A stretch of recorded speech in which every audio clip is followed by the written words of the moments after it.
Hi there, I'm Rach Downey. The story you're about to watch deals with some serious issues. Issues of self-harm, suicide ideation and bullying. It's not made up, it's actually a real story about a student of mine. If after watching you feel confronted or upset, please have a chat with someone about those feelings. And if you notice that someone else is not quite themselves, please ask them if they're okay. I want you all to know that every day you can be the reason that someone feels stronger.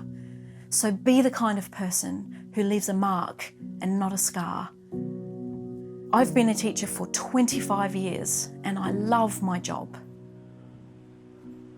A number of years ago, I taught art to this Year 9 boy, and he was really good at art. He loved it. He loved soccer, he was funny, and he had this dog that I think was his best mate. He really loved that dog. But this boy, he was often sad and anxious. But whenever I'd ask him how he was, he'd say, "I'm fine." But I just knew that he wasn't. In my art classes, we were making these animal sculptures from clay, and his was really, really beautiful. He just had this way of making the clay look so alive. After we finished making clay things, we cooked them in this oven called a kiln. So I loaded my class's animals in the kiln, and we all waited for them to be ready. But I noticed over the next couple of days that this boy, he didn't come to school. And then for a few more days, he didn't come to school. And then on a Thursday in May, we were told that this boy would never be coming back to school because he died. He died by suicide. Why? He loved art and soccer, and he was expressive and funny, and man, we used to laugh.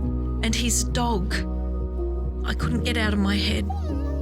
What about his dog? After a few more days, some students in his class told me that they knew about some bad stuff that was going on in his life. They said that he was bullied. They said that he was being hurt by someone at home.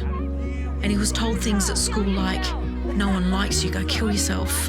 You don't belong here." And they said that the reason they didn't come forward earlier was because they were scared, and I completely understand that fear. But I knew that if they just said something, anything, I really think that we would have been able to get help for him. Other students told me that they felt ashamed for treating him badly and for ignoring him when he told them to stop. Some felt guilty for not saying something when they saw him being hurt and harmed. And it took so much of my courage, but I went back to that kiln and I gently lifted this boy's bird out, and I sat with it, and I thought, and I cried, and I painted. And as the colours brought his bird to life, I came up with an idea. This idea we now call stymie. It's a word that means stop, and we've made it for you. We've made it for each one of you. And it's here for you to use if you need to anonymously report harm that might be happening to you or harm that you might be seeing happen to someone else.